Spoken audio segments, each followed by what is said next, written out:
hello hello hello hello hello यहाँ हेर्नुहोस् न अब हो क्या छिटो कुदेर आउँदैछ पालाले दाना दियो आए आए आए पछि पछि आउँदैछ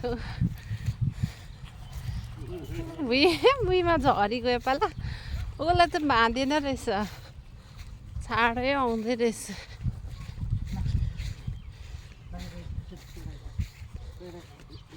कसले डकीलाई डकीले खान्छ र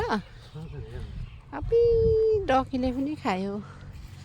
हेर न पालाले झरे भुइँमा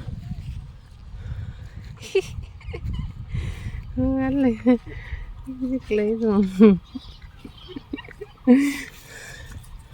ओह पाला पारि गयो दिनु पछि पछि जाँदैछ उसको डकीको पछि पछि डकी पछि पछि जाँदैछ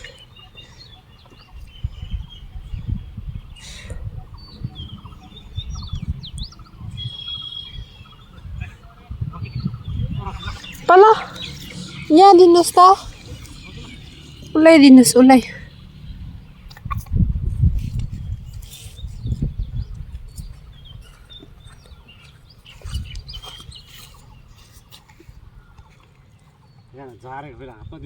भुइँमै राखिदिनुहोस् अरे हो भुइँमै जारेर खाँदो रहेछ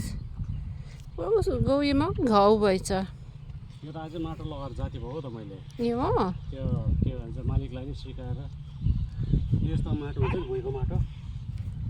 घाउ भएछ गाईलाई दिएको छेर्नुको लागि ऊ बाटैबाट खेद्दैछ गाईलाई हो गाईलाई दिएको त डकीले पो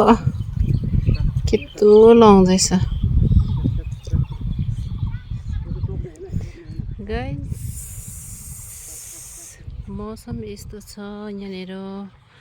गरम भन्यो भने त्यस्तो गरम पनि छैन हो ठिक्कैको छ